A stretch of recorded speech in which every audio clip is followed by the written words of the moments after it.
Dilnoz, bu yilgi konsert o'tgan yilgisi bilan nima bilan farq qiladi?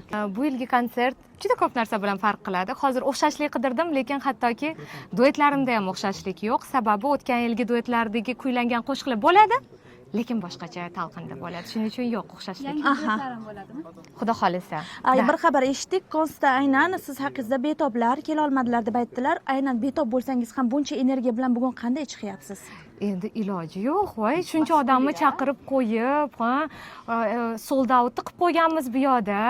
Ko'yniklarim tikilgan, raqslarim tayyor, ashulalarim tayyor, imkonim yo'q. Shuning uchun 2 kun dam oldim.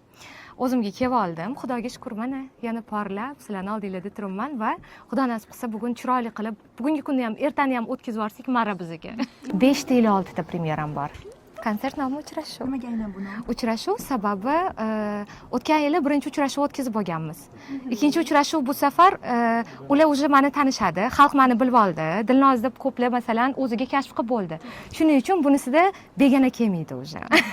Hamma o'zimiznikiga keladi. Shuning uchun ham yaqinlar bilan albatta svidaniya deb aytmoqchi edim. Endi o'zbekchalab chiroyli uchrashuv bo'lar ekan. Shuning uchun shunchaki qalbdan mazza qilib gaplashib, dardlashib, kulib, yig'lash kerak bo'lsa yig'lab beradigan uchrashuv bo'ladi o'zim odamlarim bilan. 2 kun oldin Instagramda stories qo'ydingiz. Meni barcha injiqliklarimga chidayapsiz deb.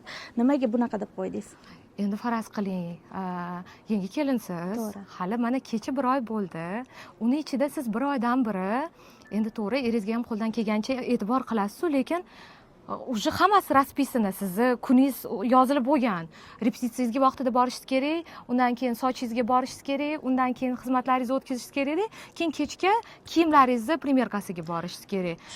Erim ham undan tashqari baribir bunaqa paytda asablar ham ozgina taranglashib qoladi. Shuning uchun deyotgan paytimda sal Xudoga shukr tushunib turganliklari uchun rahmat. Turmush o'rtog'ining podeshkasi qanchalik muhim? Voy, eng kattasi shu.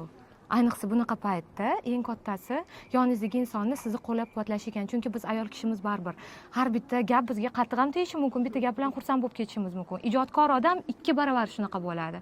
Shuning uchun sal yumshoqroq, chiroyliroq gapirsalar bo'ldi, kechgacha qon jo'shib, hamma ishlarimni qilib, kayfiyatim a'lo bo'lib qaytib kelaman.